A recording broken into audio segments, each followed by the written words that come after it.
Welcome to Your Yes-Filled Life. I'm your host, Brenda Winkle, educator, healer, speaker, guide, and fierce advocate for your yes. I help sensitive and successful men and women find, reclaim, and live from their full embodied yes. Through empowering you to understand your energetic hygiene, establish healthy boundaries, and heal your nervous system, you'll be able to create your yes-filled life and move through your days with more freedom, more ease, and more joy. You'll hear inspiring stories of people who found their full-bodied yes, thought leaders who pursued their own dreams and are living life on their terms, and learn new ways to find the courage, joy, ease, and freedom to more fully step into your yes-filled life.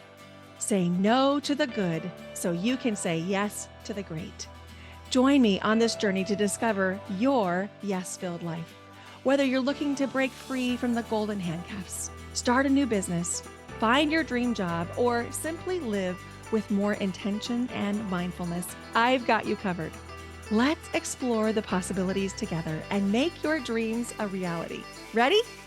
Let's do this. Let's get you to your yes-filled life. Hello and welcome to Your Yes-Filled Life. I'm your host, Brenda Winkle. Today on the podcast, you are in for such a treat because you're going to meet a dear friend and my mentor, Cathy Kearns, founder of Reiki Renewal in Boise, Idaho. But before we dive into the podcast, I want to let you know that the doors are now open for Your Yes-Filled Life, my signature program. Your Yes-Filled Life is perfect for you if this sounds like you.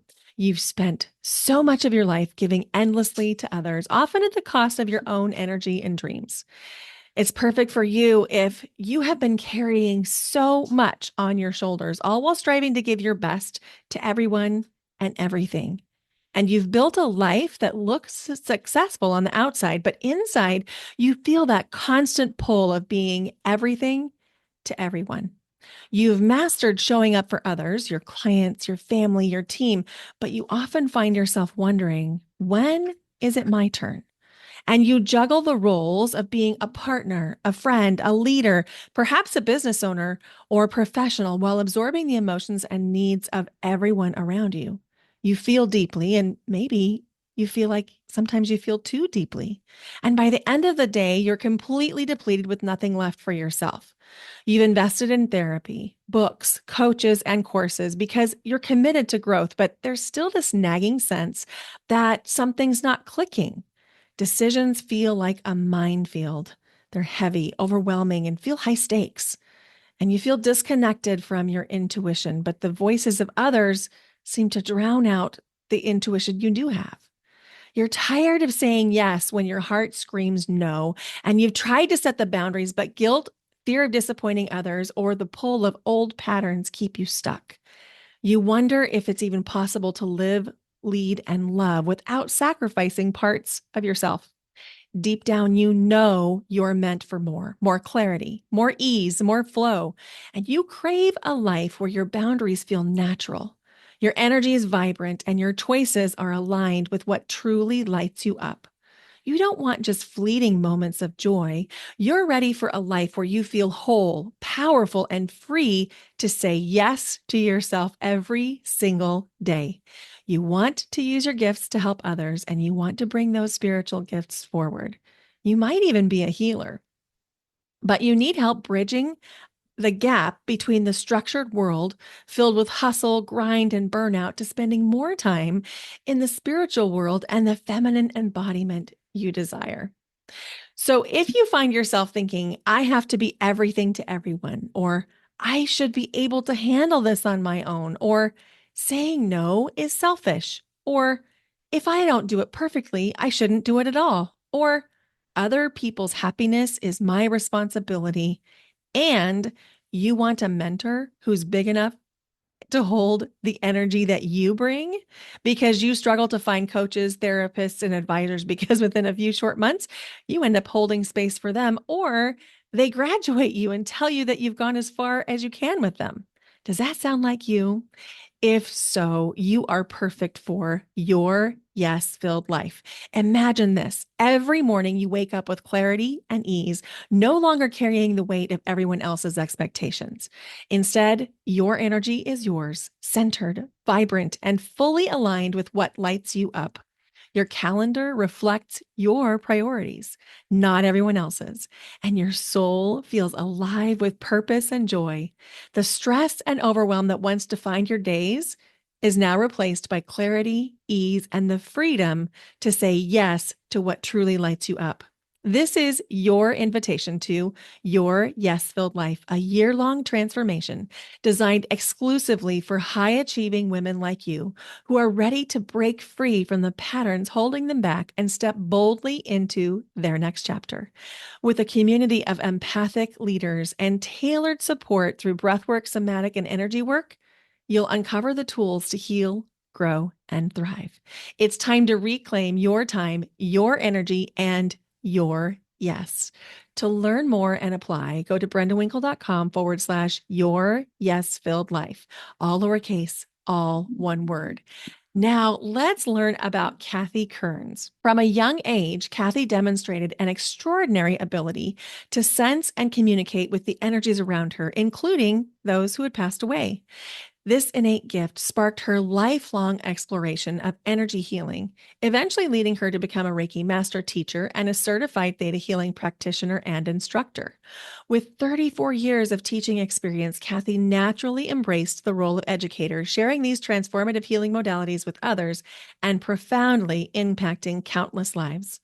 Through her own journey of releasing emotional blocks, resentments, and limiting beliefs, Cathy experienced profound personal transformation. She believes that everyone possesses the innate power to heal and grow. And whether someone is navigating anxiety, depression, trauma, or simply feeling stuck, Cathy's mission is to guide and empower them to make positive changes and realize their fullest potential. In addition to Reiki and Theta Healing, Cathy offers heartfelt soul readings and mediumship practice circles. These services provide comfort and healing by connecting individuals with the energies of departed loved ones, as well as offering guidance from angels and spirit guides. Whether seeking personal insight or aspiring to develop intuitive abilities, Cathy is dedicated to supporting others on their spiritual journey with compassion and expertise. You are in for such a treat. Now, Cathy and I, we have so much fun together that as soon as we hit the Zoom call, we just immediately kicked it off. And I was just having such a good time that I forgot to ask her my opening question. So I asked her the next day when we got together to plan our Sedona trip, which you'll hear about. So I asked her, Cathy, what is one thing you either did or didn't do that led you to your yes filled life? And she said, I said yes to trusting my heart and spirit and being brave enough to see where that would take me. Oh my gosh. Please welcome Cathy Kearns. It'll be fun, they It'll said. be fun. All right. So we're recording. Hey, Cathy, how are you? Hi. I'm not even going to cut that out because this is how we roll. You'll almost always come into Cathy and I in the middle of a conversation, And that's okay. and that's We'll okay. catch you up. Okay. Or yeah, we'll try. We'll try. Right. Thank you for being here. Well, thanks for inviting me. Yeah. You're kind of a legend, honestly, in my community because I'm always like, Oh, well, my mentor, Cathy, but obviously we're oh, more, I mean, you're so much more than that to me. You're just like my dear, dear, dear friend and like a sister. So thank you. oh, oh, that you just made my day. Mm. Well, thank you. You do that for me over and over and over. Oh, thank you. Yeah. Yeah. So I just invited you onto the podcast just to share you. We don't have an agenda. Okay. We don't know what we're going to talk about, but we know it's going to be good. It will probably be surprising. It'll probably be surprising to both of us and to all of the listeners. Right. Yeah. So I have a little story to tell you. I was just on a podcast application call like an hour ago, and the woman popped into my Zoom screen and she'll come on the podcast later this year. And I could hardly speak because I was like, in fact, the first thing out of my mouth was, "You have orbs." And she's like, "What?" And I was like, "All I can see is flashes of light all around you, beside you, like streaming across." Uh-huh. And she smiled and she's like, "Yeah, I think that's my mom over there." Well, that's cool. It It's was nice that cool. that she even knows. She must feel her. Yeah, she must feel her. I remember the Yeah. first time you told me about orbs. Yeah. And in case somebody doesn't know, do you want to explain what an orb might be? So an orb could be someone that a past loved one. It could be an angel, Hmm. and they come in, and it's kind of fun. I remember teaching a class, and um, I was talking about whatever it was, a Reiki class, and all of a sudden, myself and one of the other students, we ducked. We go, "Did you see that?" There's the orb coming in right at our heads. So, yeah, if you Yeah, pay attention, you'll see them. that's right. And you can sometimes see them in pictures. Oh, absolutely. Hmm. And they And sometimes move in the pictures. well, I was just thinking, there's times that I've gone back and looked at pictures and not noticed the orbs in there. So it Mm, makes me wonder, did I just had blinders on and didn't pay attention to it? Or all mhm. of a sudden they're now there because I'm looking for them. So I don't know. The I mystery. It's a mystery. So I feel like, as far as my spiritual development is concerned, that you were a pivotal part of that. And I had no boundaries in my life or in my spiritual development at the time that we became friends. Well, maybe no boundaries is an overstatement, but I definitely didn't have any spiritual boundaries. And in the mediumship practice circle last week, you were talking about boundaries that people can set. And I'm going to land the plane here. I promise. I'm thinking that there were a lot more orbs in photos before I started to set boundaries than there are currently. Mhm. And this always blows people's minds when they hear that you can set boundaries with your spirituality. Do you mind sharing just a little bit about what that is and what it means? Sure. So, like we were talking about in the mediumship class, um, I think I'm kind of unusual, or maybe others do it and they just don't talk about it. But there would be, growing up, I would often wake up in the middle of the night and see a dead person staring at me. And it freaks me out when Me they too. do that. I don't like that. No, you can't do that. Or if they come in the house uninvited, and especially if they start moving things. So boundaries would be when you're willing to make contact with them. And sort of like what we called working hours. What are your working hours that you're willing to work with them? Hmm. Hmm. And be able to set those boundaries because, we're still in human form. And so our body requires rest and relaxation. And especially if you're an empath, you need that solitude by yourself for a while to recharge. That's right. And what you're naming is, in my own life, I wasn't sleeping well and I couldn't put my finger on why because I had the awareness to know that something was happening, but I didn't have the skills to know what. And it turns out there were parties being held in my kitchen every night. And it wasn't How until rude. You weren't invited so either. rude. I wasn't even being invited to party in my own house.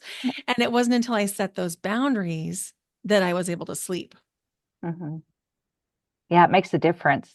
It You know, does. even going into working spaces and that, there's one place that we had worked out of, you and I both had worked out of, where there was a group of old men, spirits, that were playing poker in the back room. Uh-huh. Uh-huh. We'd smell cigarette smoke now and then. It's like, oh, yeah, I can't have that party here. You gotta move it outside. Got to No move it sm somewhere else. Oh, I remember that. I remember that. Yeah. Mhm. Oh my gosh, so good. So for the listener that's thinking, wait, I can set rules around what I see because here's my suspicion, and maybe I'm wrong. You can speak to this. I think a lot more people are spiritually aware than people admit. Mhm. I agree. I think anyone's capable of developing mediumship. Mm-hmm. I think it's something they already do. Um, I think the typical expectation is that if a spirit is communicating with you, that it's a big booming voice from above, which isn't true. Mm-hmm. It's more or less that nudge that you get um, when a certain song comes on the radio that means a lot to you because you're thinking of someone that's passed that you love. Mm-hmm. It's those gentle nudges that it gives you. And then once you get into that, realize that's the spirit communicating with you, being able to go with that flow of energy and pick up all sorts of wonderful details. Yeah. It's so much more subtle Uh-huh. than the movies portray. Right. Right. Well, the movies, it's all evil, right? In the movies. So, Right? That's because true. that's what sells. That's right. That's right. And both you and I, we don't dabble in that. Mm-mm. We don't play there. Um, Oh, absolutely not. Absolutely not. That's right. And so, yeah, I think my biggest surprise was how much I'd been tuned in the whole time. Mm. I didn't know that's what was happening. I didn't know that was what I was doing. I knew that there was something different about me. And I knew that I had awarenesses that I couldn't explain. Mhm. I didn't know that's what I was doing. Yeah. I think, everyone is connected in one way or another to that realm. And I think one of the hardest things when you start to develop that area is to trust the information that you're getting. Hmm. It's so easy to write it off as your imagination. And then, I always keep reminding myself, well, your imagination and the part of your brain you use to communicate with spirits it's on the same side of the brain. So it's easy Hmm. for people to write that off. Yeah, totally. Mhm. So, I often get a chance to share my origin story of like how I came to this work, and you are part of that story. Aw, You know how we taught down the hall from each other, and then we were in that yoga class with Rachel, right? and then you shared that business card that wasn't even yours that had Reiki on it, and the rest is history. Yeah, that's right. That's right. Yeah. So for the listener that's thinking, I kind of wanted to dip my toe in, but I don't know where. You offer Reiki and Theta Mhm. Healing and mediumship and readings. Where would you invite someone to start? Oh, I think Reiki is always a good place to start. And I'm biased. I think everyone should have at least Reiki 1 Me because too. you should be able to take care of your own energy and be responsible of the energy you bring into a space as well. Hmm. So I think Reiki is a wonderful place to start. Um, I, that's where I started when we were having um, ghost issues at our house. So how to Yeah, figure out how to work with energy. that's right. And that's where I started too. Hmm. In case it wasn't obvious, that was my kind of dipping my toe in. And then I was like, oh my gosh, Yeah. she gets me. Well, learning Reiki gave me the vocabulary to normalize discussion about energy. Yes, exactly. Where before, if you say that to someone that doesn't understand, they look at you like you have 5 heads. Hmm. And so, and that is easily shuts down a conversation about that. Yeah, So, it sure does. So you and I have both had to work through um being in very structured environments, right, very science-based, data-driven environments where we were openly discouraged from doing the work that we're doing, openly discouraged from sharing it. And then we both had our own versions of shedding all of those shoulds mhm. and opening up into our own gifts. And you don't have to give any details, but what was that experience like? And how did you navigate through all the voices from the shoulds and yet the inner knowing that there's something there that's really right for you? I know for a long time it felt like I was walking with one foot in two different worlds. Mm, mm-hmm, Right, because I'm being very data driven and very scientific, you certainly wouldn't entertain anything that I'm doing now. And so I almost felt like I was losing my mind at, at a certain point because I would work all day in a very scientific, data-driven environment. And then in the evenings, I would see clients and do this. So, Yeah. yeah. So it just got to a point where I think the tipping point for me is I switched my environment, and um, the people that were in there were very accepting, very understanding of what I do in the evening with energy Mm, work. And that hmm. made all the world of difference for me, to a point where it's like, okay, this doesn't feel so bad. Because Yeah. it's always that unpredictability of what someone's going to respond to you Hmm. when you start talking about energy work. Right. So I noticed, if I think to it, I wouldn't have said I shifted my environment as part of my answer, but that is part of what happened. Mhm. I shifted my environment. In fact, I have been shifting my environment over the last year, just like trying things on and trying places on. And I Mhm. do think that's part of my exploration. Mhm. Yeah, that would Yeah. make sense. Yeah. That or you have gypsy blood in you. Well, it may be a little bit of both. A little both. I do have wanderlust. Like, oh man, I have wanderlust. But I always keep coming back to the same places, which is interesting too. Yeah, that tells you something, right? It does. It Uh-huh. does. Yeah. So I Yeah. felt like something shifted in me that was sort of like, okay, now I can talk about this in a new way. Hmm. And it was a decision to be authentic. And when I made that decision, I did not have this in mind. That was not was not what I was going for. I just wanted to be like more authentically me. Like I didn't want to mask. I didn't want to pretend that things were okay when they weren't okay. I just wanted to be authentic. And then the more I dove into that, I was like, wait a minute. If I actually want to be authentic, I'm out of integrity if I'm not talking about this part of my life. Hmm. And so that Sure. that was kind of where my process eventually that was the moment where it was like, okay, I'm going to talk about it.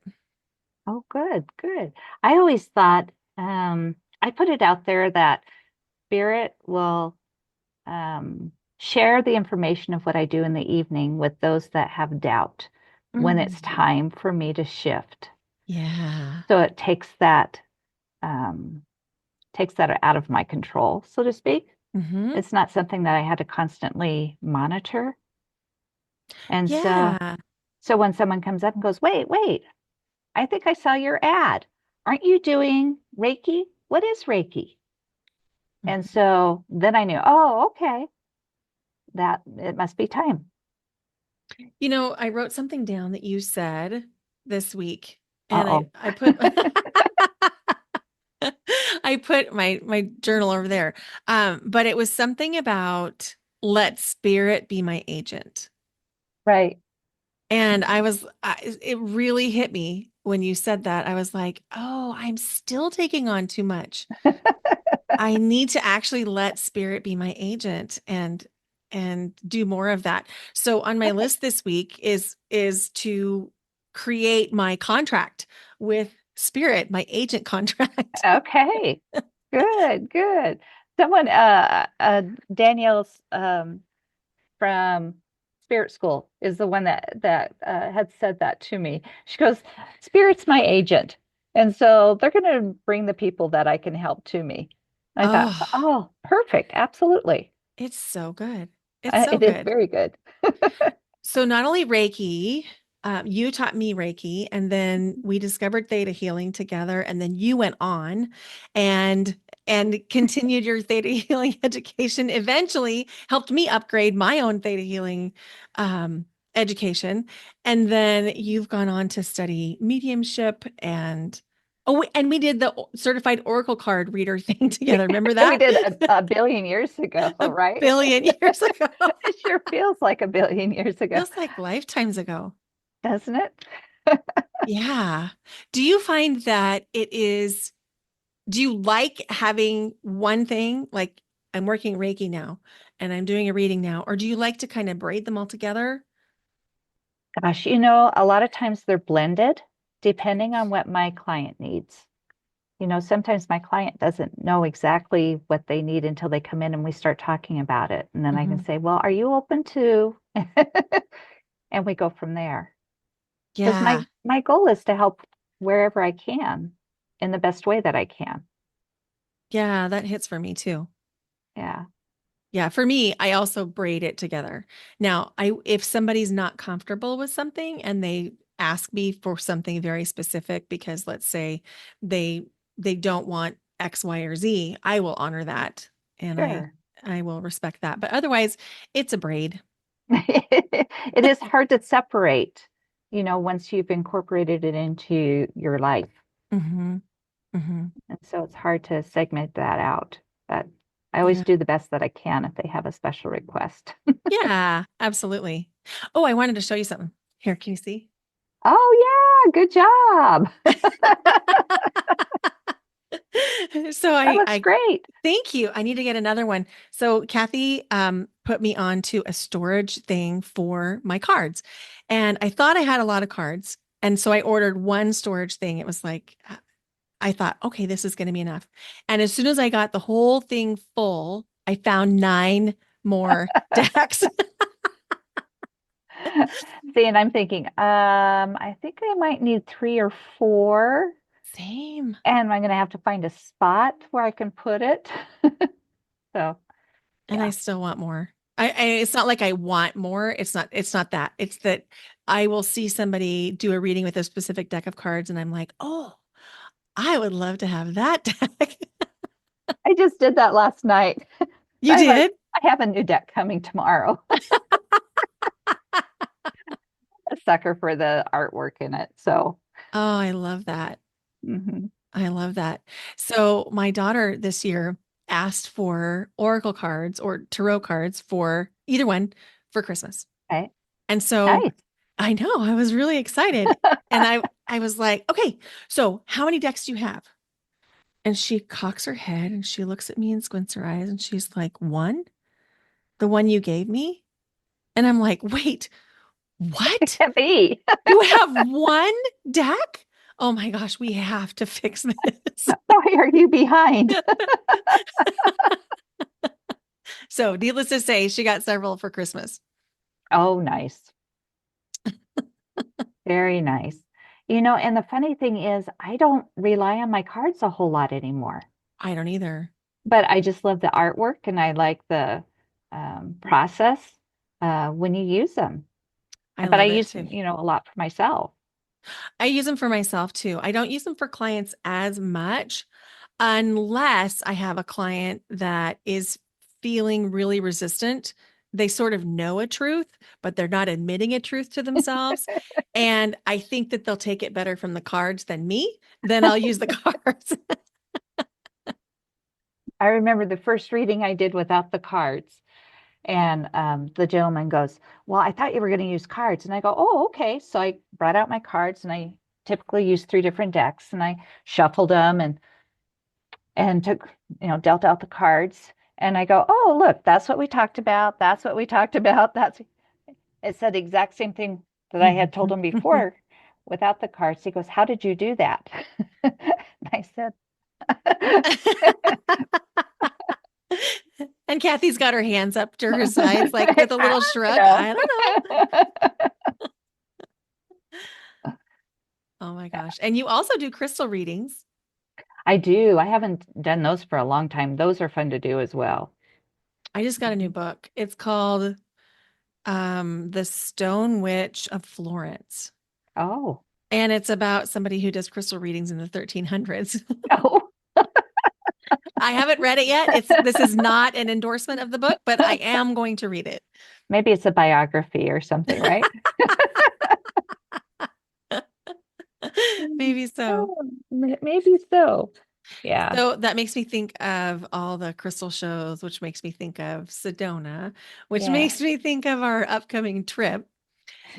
And um, so we're going to go in March and we're going to go visit and explore Sedona.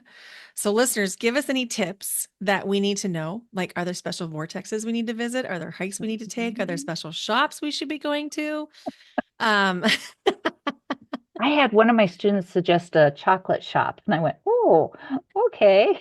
oh, there's more than crystals I know I was confused a little bit for the. I go, "Okay, we'll look for it." I'm up for chocolate. there. That's funny. Yeah, I guess we do need to eat while we're there. Yeah, That'll be fun. it will be. When is the first time you noticed a crystal or a rock? Or maybe you don't even know. Because, like, for me, the first time I knew I had something for rocks was when I was pulling like rocks and crushed mica out of my pocket as a really small kid, and like, a handful of crushed mica and being devastated that the mica had crumbled. Um, well, I have older siblings. They always told me that mom found me underneath a rock, which would really explain my love for rocks.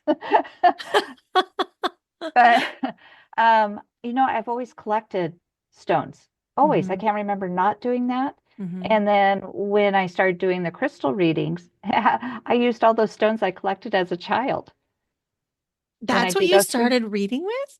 That's what I started reading with. I didn't know that. Yeah, That's cool. yeah. That's So forever. forever. Yeah, me too. Me too. I mean, I was a kid and I was old enough to wear something with pockets, but other than that, I don't really have an age. Yeah. I love crystals. I laughed. My husband, he made me promise no more rocks. And I laughed at him.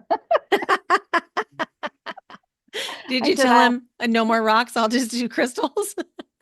I said, I can't. Well, that's what he calls crystals. I said, I won't promise that. I said, but I will promise I'll be more selective.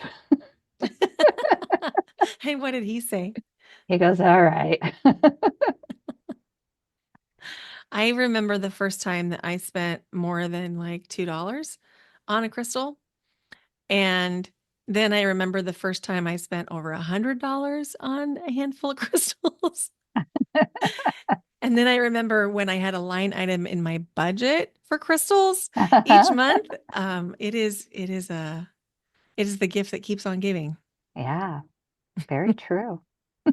What's your favorite part about doing this kind of work now compared to the very structured work you were doing? Oh, I find there's a lot of similarities. Hmm. Um, because with my classes, when I teach, the excitement is when I was teaching students, younger students, they always get so excited.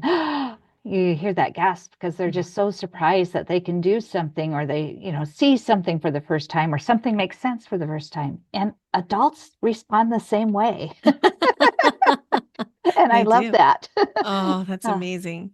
I absolutely love that. Yeah. One of the things I see in you is that you have used this as a mechanism to build community. And there is such a strong, beautiful community centered around what you've built. It's so cool and so unique. Mm. Well, thank you. Thank you very much. Yeah. I think community is really important, especially when you're doing um, any kind of work like this that's out of the ordinary. Hmm. And I live in Idaho. It's a um, one that doesn't always entertain energy work, especially when I first started. People were shocked that I put a sign out by the road and they would come in just to talk to me because I had put a sign by the road. Uh, and I just thought it was a wonderful way to reach out to the public. Um, we do Reiki outreaches, and so the public can come in for free and have a mini session. Usually my students run it so they get the practice they need. They get the community built around them. So if they get stuck with answering a question or that, they have some people there that can help, and it's a safe environment. It So is. yeah, I just love it. I really do. It's And so cool. I was able to do one of your Reiki outreaches with you in August, and it felt like coming home. oh, that means a lot. Yeah, it's so cool. So Cathy is located in Boise, Idaho. So if you're in driving distance or flying distance to Boise, you can go check out Reiki Renewal and Cathy and all the things. Um, we're not done yet, but where can people find you if they want to connect with you? You can find me on my website, which is reikirenewal.com. You can find me on Facebook and you can find me on Instagram. Okay, beautiful. Okay. Beautiful. Is there one thing that you think everyone should know? I mean, obviously, we would love the whole world to be trained in Reiki 1. Yes, that's a Absolutely. given. That's a given. But in addition to that, is there one or two or even three things that you think people should know that maybe they don't? No, I think they really, I think it's important that they trust their gut. Hmm. They call it their gut. I would call it their intuition, but public doesn't always accept the word intuition. Um, but if you talk to someone about trusting their gut, then that seems to be more easily digested by them. And a lot of times they talk themselves out of whatever that feeling is. They should have done this or they shouldn't have done that. And then they go against it and they regret it. Hmm. So I think once you start trusting that intuitive part of you, it grows so much more because of that. And you learn how to trust yourself. There's a lot of people out there that don't trust themselves, That's right. right? Yeah. Oh, that's so important. That's so important. And the gut, they've studied the lining of the stomach. It contains brain cells. There's actual brain cells in our gut. I believe it. I think Yeah, they've got brain cells in the heart too, haven't they? I think so. Yeah, Yeah. yeah. Trust your gut. One time I did this dyad. It was really profound. I still remember it. Dyad just meaning two people. And we had to complete the statement and we had to take turns. I know in my gut, and then we had to fill in the blank. Mhm. And some of the things that like at the beginning, it was like, I know in my gut I'm thirsty, or I know in my gut, it was really surface Right. level. And then as it went on, it got deeper and deeper and deeper. And some of the things that were revealed to me by me were really profound. Oh, And so that can be a fun thing to do just to practice on your own. Just say the sentence, I know in my gut, and then fill in the mhm. blank. Yeah, that would be. Yeah, I'll have to do that. Yeah. Yeah. Is there anything else before we close today?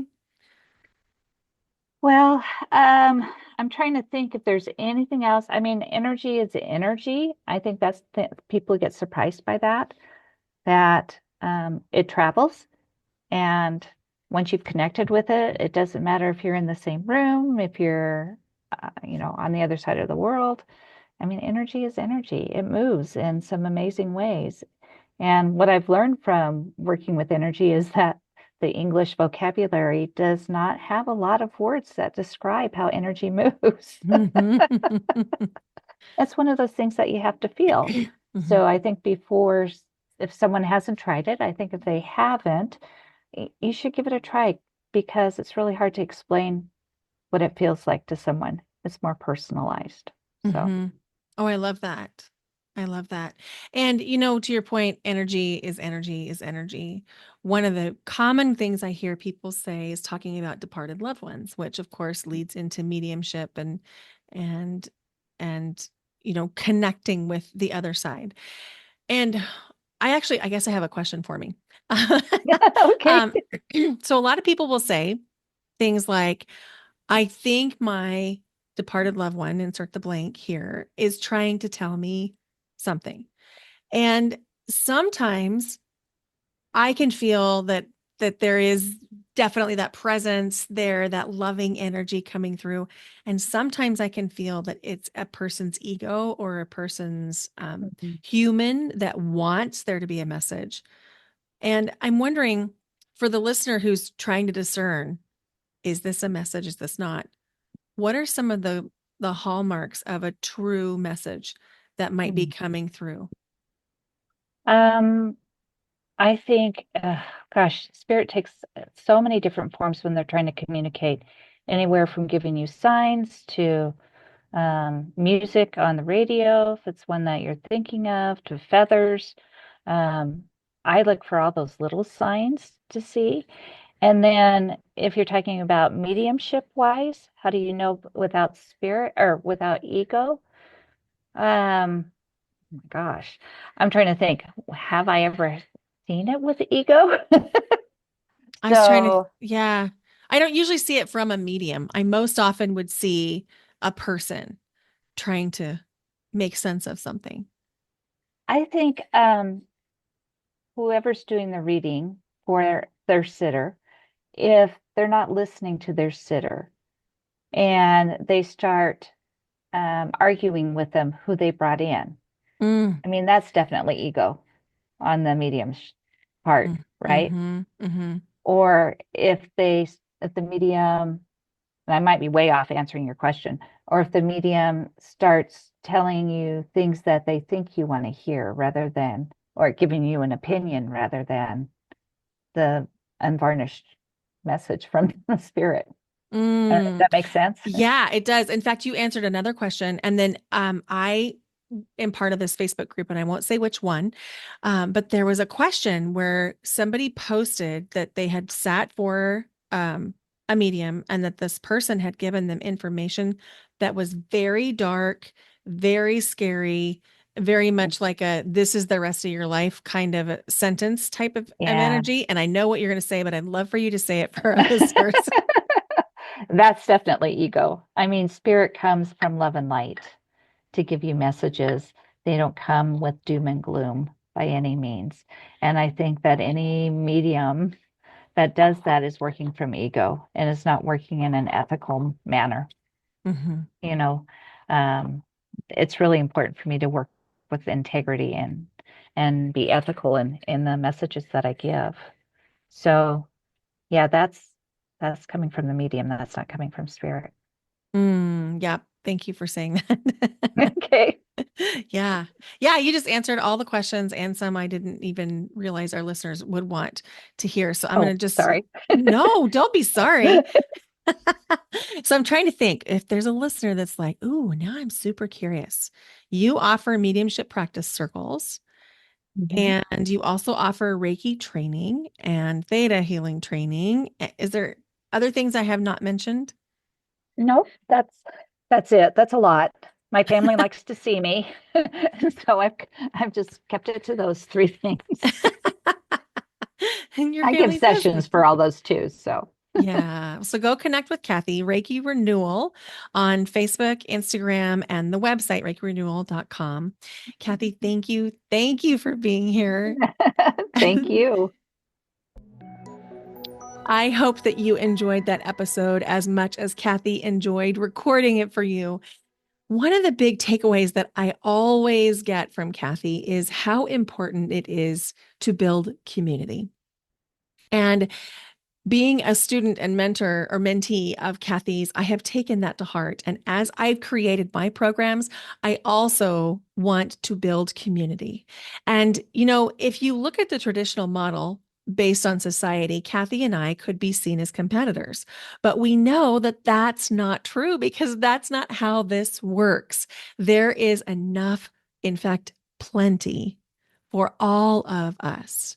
So whether you decide to go work with Cathy, and if you do, I'll see you there because I'm still working with Cathy. Or if you decide to join the community and sisterhood of your yes filled life, just know that we both believe in the power of community and you have an open invitation to join either one of us or both.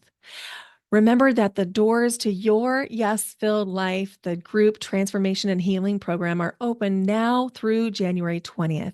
You can learn more and book your application call at brendawinkle.com/your yes filled life. Thank you so much for listening today. It is my goal to have this podcast reach the ears of 1 million listeners. Now, that's a really big goal compared to where we are right now. So I'm going to ask for your help to get us there. Could you please do two things right now today? It'll take you less than 1 minute. The first thing is, could you please give the podcast a rating and review wherever you're listening? You can leave comments on Spotify, you can leave reviews on Apple Podcasts. And then so that's thing number one, please leave the podcast a rating and review. And the second thing is, could you please share this with someone that you care about? Thank you so much for listening. Bye for now. Until next time.